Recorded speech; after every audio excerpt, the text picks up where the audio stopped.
Welcome to Big Blend Radio's Supervision Matters podcast with Rita Sever, a leadership coach, HR consultant, and author of Supervision Matters and Leading for Justice. Welcome, everyone. Today, we're going to be talking about toxic culture in an organization, or maybe it's healthy, but we're going to find out how to differentiate between the two. The last few episodes with Rita, we've been talking about feedback, and I think that's going to even feed back into this at some point. I think that's part of it, right? If you have a toxic or a healthy culture in an organization, is feedback key? You planned it this way, didn't you? Absolutely. People have to be able to talk to each other and let each other know what's working for them, what's not, when they're offended. And you can't do that unless you know how to have hard conversations. And feedback is one of the hard conversations we need to have in our workplaces. Well, it's interesting because even just here doing our podcast, right? I did an interview the other day. It was a very candid, very real conversation about toxic environments and work, and then trauma and all of this. And then, I said, I don't know did I just say this? Is this out of the, did I say this? Was this the pronoun thing? Did I get this wrong? Even on the show, I went, oh my gosh, I'm so confused. And then, even I was doing editing, it comes up like flagging me about saying that. I'm like, no, leave it in, because Right. I think we are like all still trying to figure things out. And Absolutely. I think it's okay to be honest and Absolutely. go, hey, let's have these conversations. What does this mean? It's like, you can't just snap your fingers and there's change. I think people need to understand the change, kind of digest it, and it takes time. And so with all the change going on in the world right now, do you think it's bleeding into the workplace situation, whether it's a nonprofit or a for-profit organization, that what's going on in the world comes in to an organization? Absolutely. I think it comes in directly because people might know that they think or feel differently than each other. But even bigger, there is a sense of normalizing hate and difference, hating differences and hating other and othering people, which is what we're talking about when we're talking about workplaces that don't function, when some people are included and some people are excluded. So that is definitely, I think, that climate is spilling into the workplaces, and it's very challenging. And it can be toxic. So your book, Leading for Justice, is like 100% right there. This is what people need right now in their hands. Even as an employee, you want it to understand, to navigate, these waters. Because if we don't have these conversations, it's hard. And that's where HR comes in, right? To have these conversations, kind of get people on the same path. But one thing of all the shows and your books over the years, all the shows you've been on and talking, you always kind of go back to what is the goal of the organization? What is the goal of the project? And just some recent conversations, and even what we do as we travel the country, we always go, this is what the goal is. And then you get sidetracked by all this stuff that's happening in the world. It could be politics. You meet someone and you're supposed to work with them on something, and they go off on a tangent, and that affects you. And that could destroy the goal and the process. Anytime there's any kind of conflict, which happens when people rub each other the wrong way or make harsh comments or assumptions about each other, that's conflict in the workplace, and that detracts people from their focus on the mission. You're absolutely right that you're there to do a job, and that needs to be the common ground that unites you, even if you never would talk to each other outside of work. At work, your colleagues working for the same goal. Wow. It's interesting. I just watched a documentary, American Apparel. Have you ever seen that? Apparel. I like went in British mode. It is a clothing company in this country, and how this culture, with Nancy and I are watching, I'm like, you and Ward Heinrichs, who's the California employment attorney that comes on our show, I'm going, they would die if they're watching this. Don't let them see it. They would die. And I'm like, Rita, they need HR. They had no HR. And there was sexual abuse. There was, this guy was handing out like here's this rule book was about basically being a dictator. It was the laws of being a dictator in the workplace. And Right. that was, if you got hired, you had this book in your hand. I won't tell you everything else he gave you because it is absolutely disgusting. And the women, there are sexual assault cases that are going with this and everything. But this was this company that was huge. And this guy had a great vision, but he derailed with power in his head. So when we talk about leading with justice, can the leader derail in a company? Obviously, this organization I'm talking about can happen. And I've actually seen it in nonprofits, sadly. Absolutely. I think, power is alluring to some people and they can get full of the power and lose their way. I think even more common is the organization that wants to do good and has their goal in mind, their mission in mind, but they're so busy and so overwhelmed that they let a lot of stuff go. And so they build a culture where people don't feel safe, where Oh. it's toxic to people. Sometimes when I would do consulting and I would come in and do an assessment and tell the leaders, there's people don't feel safe, they would be appalled because they wanted it to be safe. They had their values, but they weren't paying attention. And the little things became bigger things, and it slippery Oh. slope. It was a mess. And that can end up in legal stuff. Absolutely. Legal stuff. And even before that, it can end up in high turnover, high absenteeism, people sort of checked out, but still collecting a paycheck because they're not feeling included and they're not feeling engaged with the work. And they feel like, why should I work so hard? Other people are getting away with whatever they want to do. Ooh, okay, so let's get to the beginning of this part. We've touched on things and, we see this happening now too, right? So we've got political strife, we've got all kinds of stuff happening, and it's testing companies, even with natural disasters. Do you let your employees go and help their family, depending on where you live? And in California, yes, you do. According to Ward Heinrichs, there's legal stuff there. But we're going to talk about culture.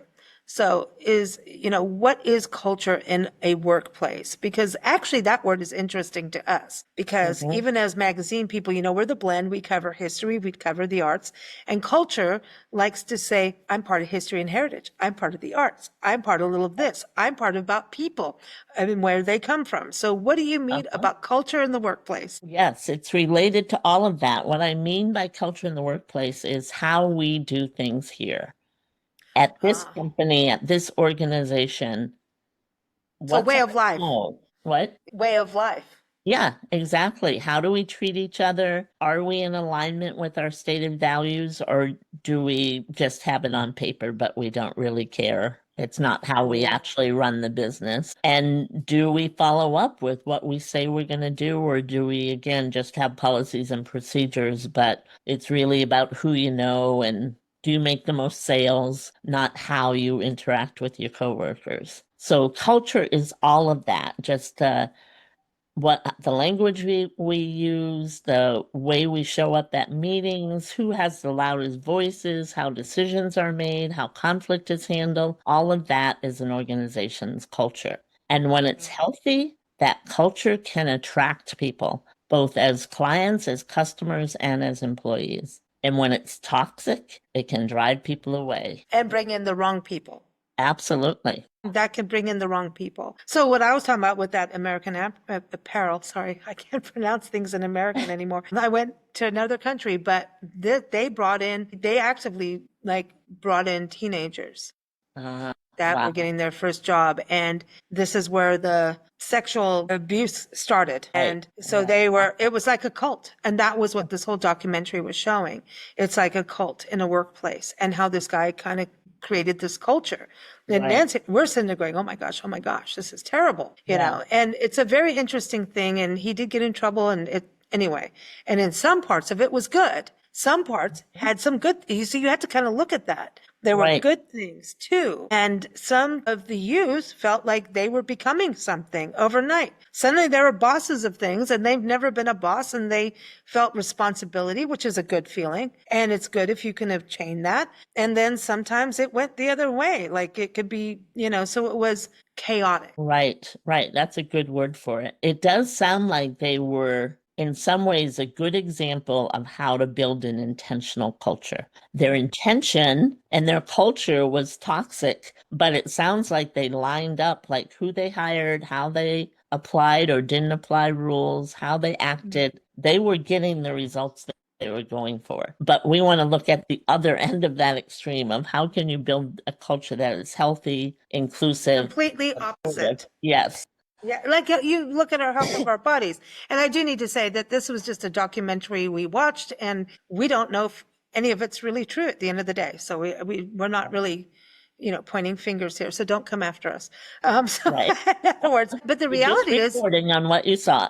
yeah, exactly. Allegedly. How about that? We'll use that word. All of it is allegedly happened, but it is interesting how things can get, I mean, I've been in that kind of atmosphere too, where you're either brought into, and I think it actually happens on the first day you go in for an interview, that you Mhm. can find out about the culture, right? Does that set Absolutely. it up? Yeah.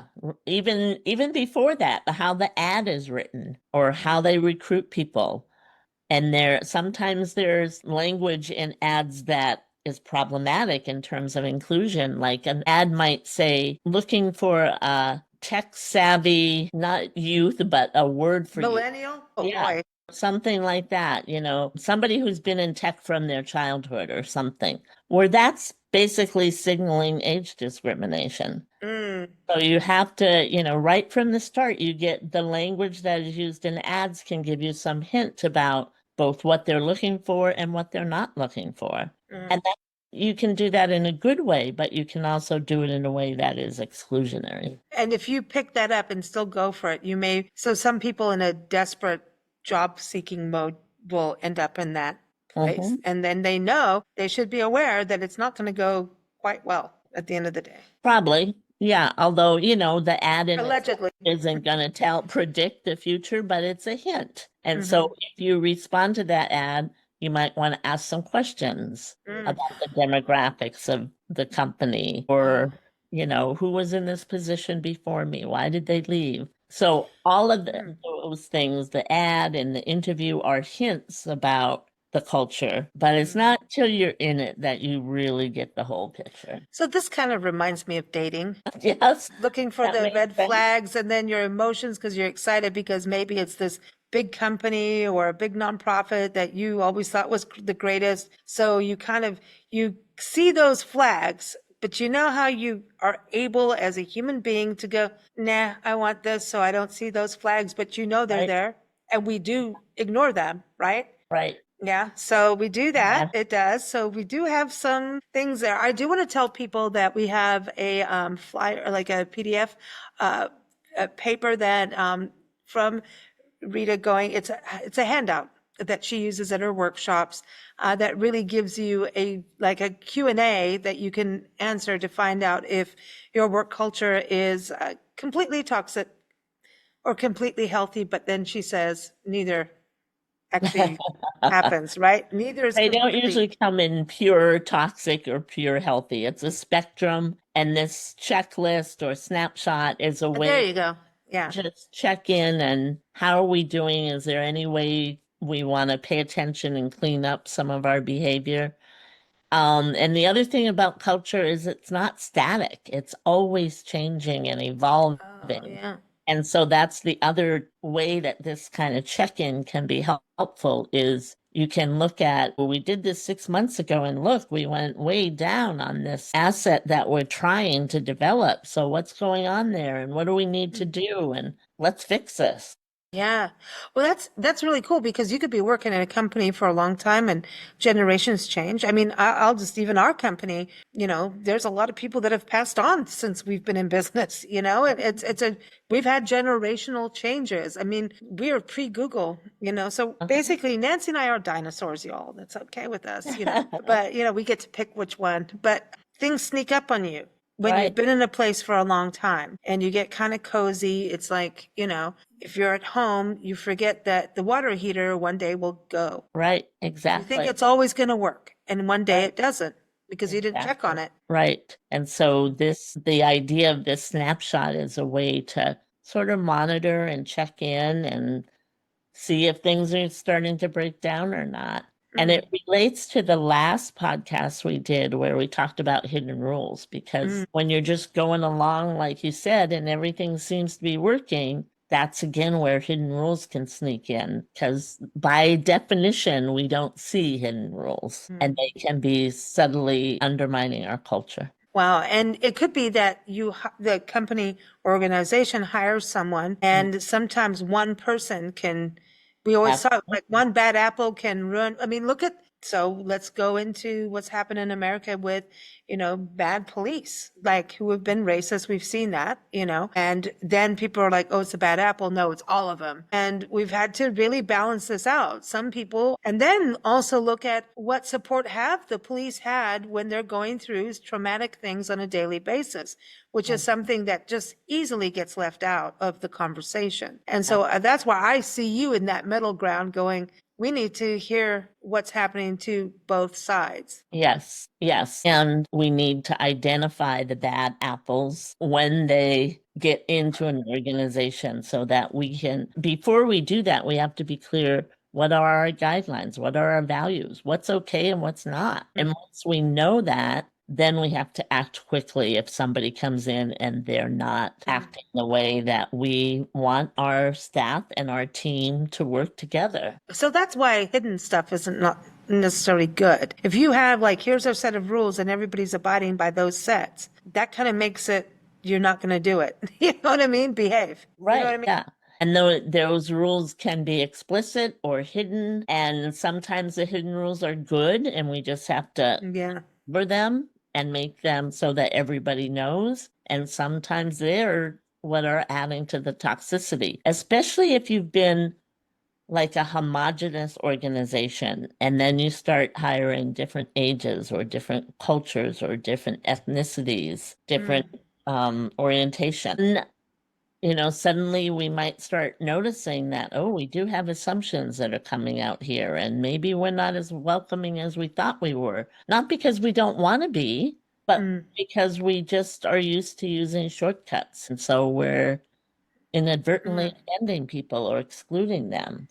So then we Yeah. need to change how we talk and how we show up. When we lived in Kenya, there are different tribes, and one tribe, you do not look in their eyes. That is a no-no. And here, it's like, if you don't look at me, that means you're shifty, right? And so there's these different rules, Right. basically, of how cultures treat each other. So when you're from the outside, you try to learn so that you can connect and communicate. And so Right. when we were a little girl, I know you just came back from England, and we moved to England for a couple years, got to Heathrow, got on a train to go to our families, and we had a black conductor. Now you've got to realize I'm like one of the few white kids in Kenya. Seriously, this is in the early 80s, and we get on, and the conductor, or it was not even the conductor, he was just, greeter, this is where you're going. And I went up to him and I said, sir, what's your tribe? And he was horrified. And I asked, because I wanted to make sure so I knew how to address him correctly. That's how I was raised to. Right. Do I look in his face? Do I shake his hand? What do I do? Especially in the male-female role at that time. Not saying Right. that all the cultural things were correct either to women or anyway, that's a whole Sure. other show. But this was about that. And I think that I always go back to that, he was so offended. And Right. I meant all the good in the world. Yeah, you were trying to be respectful and inclusive, and it Yeah. landed in a way that felt disrespectful. Yeah, so I wonder about that now we are a melting pot of cultures. And so a new person could come in and people mean well. And it could be just the same thing I'm saying is, don't look at me in the eye. Like you and I are looking at each other. I can see you, you can see me, but that person may not want that, and it won't, you know what I mean? In a company. Exactly. And so we have to have a way to learn together and talk together and again, be focused on the same goal. You always come back to that. All roads lead back to that. Well, I've learned so much about that because I think that's the only way to unite. It's here's where we're going to unite, and then how do we work around it to make that happen? And that's how we can unite and be unified. Yeah. And what's getting in our way, and what do we do about that? And so I just want to point out that, we're talking a lot about the toxic culture, but half of the handout, if you will, is about what are the signs of a healthy culture. Yeah. Which are really important to pay attention to. And some of the sort of overarching signs are alignment. So, do our values match how we actually treat each other and the language we use? Are we focused on our work and our goals? Do we keep that in mind? Are people clear about their role? Is there laughter? Yeah, joy. Organizations, you can usually hear laughter if you hang out for a while. I always feel great when I go to a business and I hear people laughing. I don't want Or excitement. Yeah. Yeah. That excitement. Oh, we could do this. Right. That always gets me like, ooh, Right. that. There's life there and alignment again. People are working together. I agree. The word culture nowadays, we think about probiotics. I know this sounds terrible, but if your tummy is not happy, there you go. Right. Exactly. culture. Then you're not happy. You're not happy, right? So that's that thing of like, if everything's working in a well-oiled machine, but it's never going to be perfect. Never. It can't be. So we Right. all know that. So that's part of that balance, right? Of understanding that. And so signs of health. Now, with this handout, is this a handout for him? I would do it as an employee just to figure out if something's not feeling good or feeling right. Like, is this, because sometimes you get hired in a place and maybe it does change on you, or you didn't see the red, flags because you were looking at the big marquee and the marquee was like a big fake marquee. You know what I mean? Right. Or offensive. Yeah. Yeah, you start to realize like, oh, like, you could go and work in a nonprofit that is all about cleaning the rivers and all of that. And you see the CEO, throw a cigarette bucket out of his car. I would go, that's it. I'm out. Right. That's a culture. That's a sign. Absolutely. Yeah. So with this snapshot, this sheet that people can use and looking at, toxicity and health, who should look at this the most and how do they, is this more for HR that goes out, or who should look at this? It really can be used by anyone. As you said, an employee could do it to just help clarify their thinking. Leaders can do it to see, are they walking the talk that they want to be walking? Somebody in HR could certainly use it looking at the big picture. I think ideally the best way to use it would be to have staff fill it out anonymously so that you can compile the results, because leaders filling it out, HR filling out, they don't know what they don't know. They may think they're doing everything they need to do, but the employees may be feeling something very different. And so ideally, once or twice a year, people would fill out this or something like it, anonymously collect them and see what's happening for people, see what their actual on the ground experience is. And then from there, what are we going to do with this?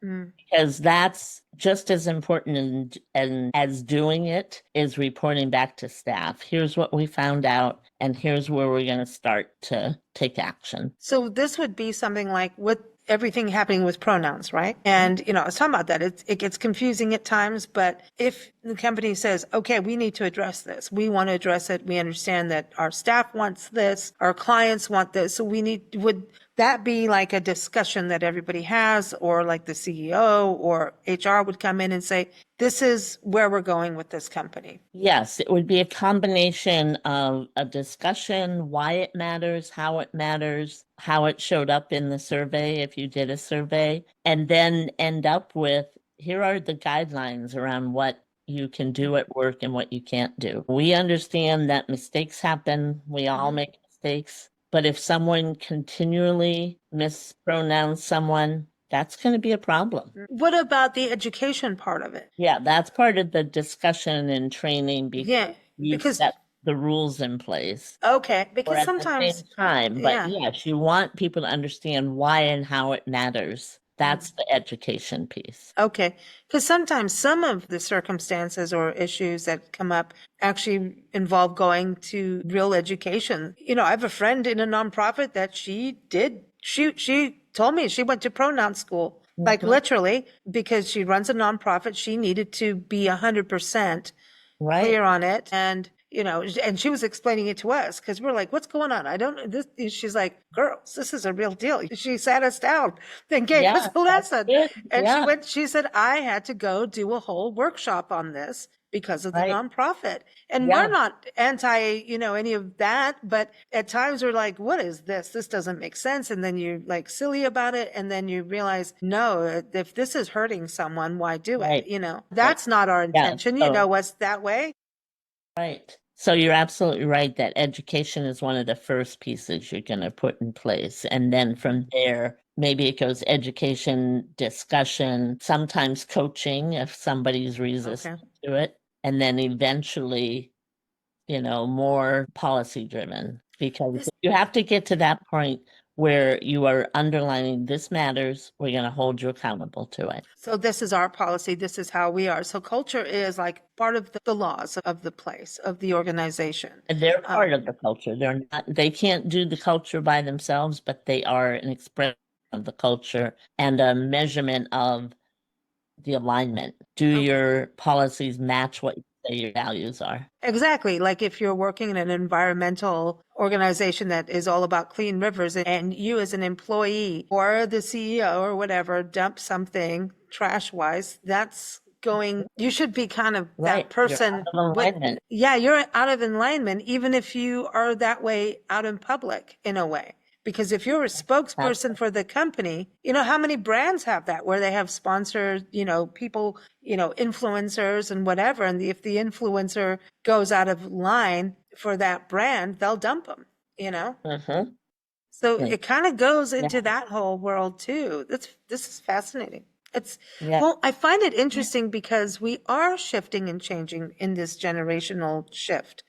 And we are, and then it goes in this way and then it goes that way. And so it's always swinging. So do you think now more than ever, in a way, a company has to be stronger about their belief system and then not back out of it? They actually have to, Absolutely. Because, if you want to keep good employees, you need to build a culture where people feel safe to be who they are. And even if the culture works for me, if I see other people being excluded, then I'm not going to want to stay there. So it is critical to underline your values and walk the talk because people, especially I think the younger generation, are looking for that. And they're going to call you out if you're not doing it. quickly and Yeah. they won't walk. And there is a cost to recruiting employees. Absolutely. There's a very high cost. And it's also related, high turnover is often correlated with customer satisfaction because people want to know that, next time I come in, I'm going to get to talk to Lisa again. And if Lisa's gone and then John shows up and then John's gone,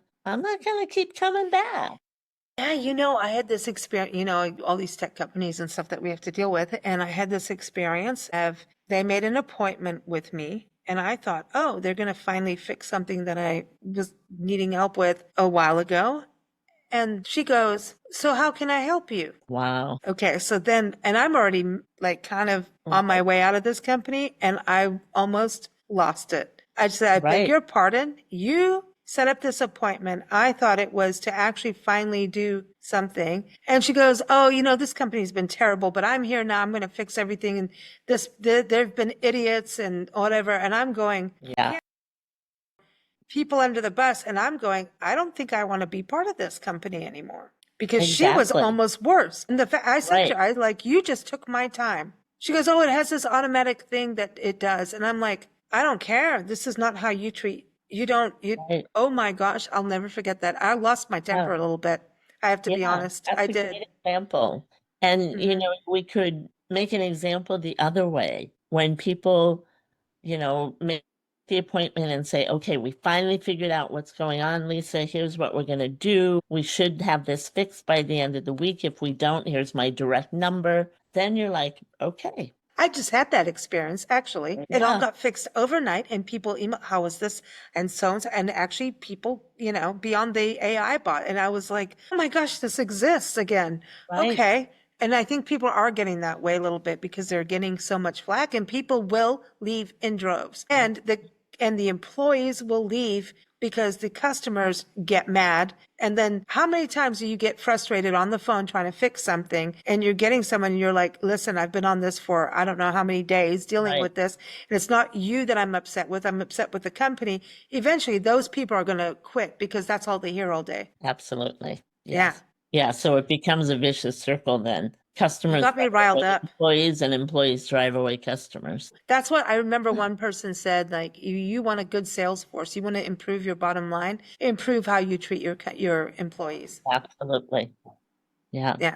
Watch your culture. Pay attention to your culture. Coming Wow. And be circle. consistent. Yeah. If Yeah. you're doing something good, be consistent. Like we've Yeah. talked about that. If you're going to give like the turkey at Thanksgiving, you better not do it again. Like you've got to be consistent, right? Yeah. You have to, yeah. Once you start something, you want to keep doing it. And if there's a reason why you can't, then explain that. Don't just stop. Yeah.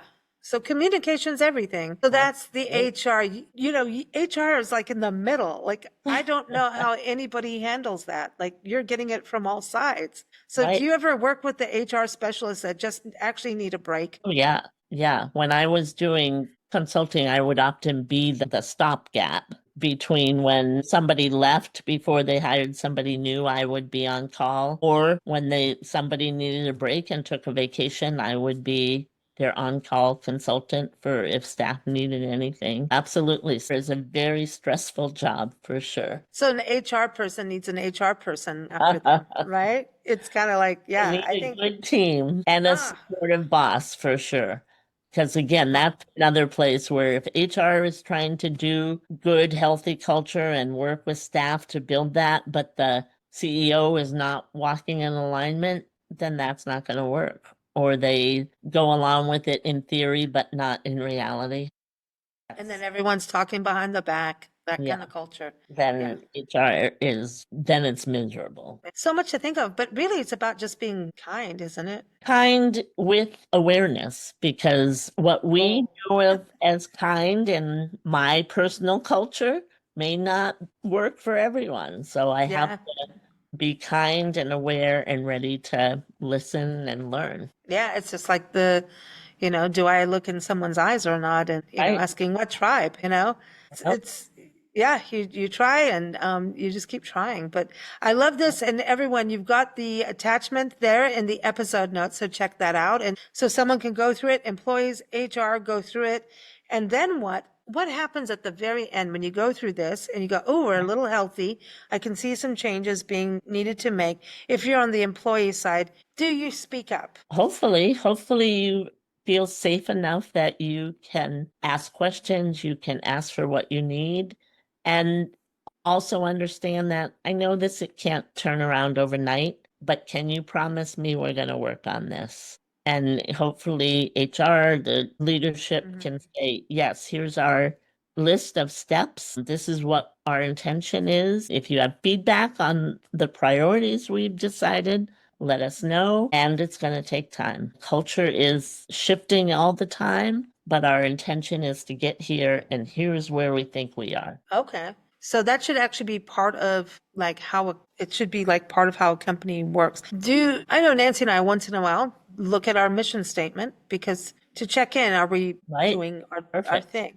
We Yeah, do. Like, just we're that's redoing great. our websites right now, as you know, and we're doing all this. And I'm like, oh, we should put our mission statement. I always reread it. Does it have typos? And then I go, no, actually read it because it's good. It's a good mission statement. Uh-huh. You'd like it. And it's about equality and all of that kind of thing. And when you read it, you're like, oh, am I doing it? Have we been doing that? And so every Right. time I read it, I go like, okay, are we doing it? And so I kind of feel like sometimes companies make mission statements because you're supposed to. You're supposed to have the business Right. plan. All these supposed to things. But the mission statement should be part of the goal and the culture too. Almost be looked Absolutely. at on a daily basis when you have a lot of people. Absolutely. One of the organizations I worked in had the mission statement written on the wall when you walked in. Every Wow. staff member saw it every day. And it was part of the intentional culture that, I would do an activity with staff as HR director. I remember one activity where I had the mission statement printed out, and we had a huge staff meeting, and I gave everyone a copy of the mission statement and said, I want you to put this down and stand on it. Not because you're disrespecting it, but because this is the ground we all stand on, and this is what all our work has to be rooted in. And it was another way to make the mission alive for Yeah. the employee and the organization. Wow. Wow. So what would you think of someone taking like your snapshot, this document that, everyone can work on, and to use that? Would that be something you would say everybody go home with? Or would you not be that bold with everybody? You know what I mean? Like, would you say this snapshot that people can work through, because it's like a worksheet, right? That you would only, you can take it as a, for everybody listening and watching right now, they can go do it. If you're an employee, go do it and to kind of suss it out. But as a company, which obviously the HR people and the management should look at it. But would an HR person, would you hand this out to the employees to say, give me your feedback? Would you use Absolutely. it? Yeah, I guess I wouldn't use that as a blanket statement, because an organization has to be ready to deal with the results. So I wouldn't say every organization do it tomorrow. You have to look at it yourself and decide, are we ready to really hear what we're going to hear and take action on it? If not, let's just wait and do some background work first, and then we'll do this. Mm. So you don't want to make it so that this comes, you give it out to everybody and they go, what the hell is this? Doesn't make any sense based on the experience I have every day in this company. So you want to use it at the right time. Okay. Makes sense. Makes sense. Well, Rita, always good chatting with you. Now I just kind of like, I'm going to go watch another documentary. I was with Nancy Harrison there. Oh my gosh, this is horrifying. So go watch it. I don't know. I don't know if I Yeah, want you I'm to. curious about it. I don't know. I don't want you to. It was disturbing, but they had like some good qualities that could have been, Right. but It it was actually like, rings the bell. I think I might have watched it. yeah, it was kind of like this path of destruction. And like once it went into destruction mode, it just barreled that way where it could have been good. Yeah. Yeah, that's what happens when nobody is guarding the culture. Yeah. That's one of the roles of HR, I sometimes say, is guardian of the culture. I think, in organizations that people may think, there's Administration Professionals Day, used to be Secretaries Day, but now we say admin professionals. So see, I'm learning. I think we need to do something for HR people. Like, I don't know if maybe there is a holiday, but there should be a day where people, just do it genuinely. You don't need a day to do it. Once in a while, just think of all the HR people sitting in the middle while everyone's pummeling them from all sides while they're they're the peacemakers. They're the Switzerland in the business. Hopefully they are, yes. Hopefully. Yeah, that's true too. Because you could, yeah. Oh boy. Rita, Yeah. always Always good to talk to you, Lisa. fun. And now you're going to get me thinking for the next episode. So everyone, Rita is here every third Friday. It's always fun. And I know that you're definitely giving people some good insight to make some positive change and lead for justice, just like her book. That is a Wonderful. book you Thank want you. for now. Thank you so Yes. much. Thanks for listening to Big Blend Radio's Supervision Matters podcast with Rita Sever. Keep up with Rita at supervisionmatters.com and listen to new episodes every third Friday at 12 p.m. Pacific Time, 3 p.m. Eastern Time on bigblendradio.com.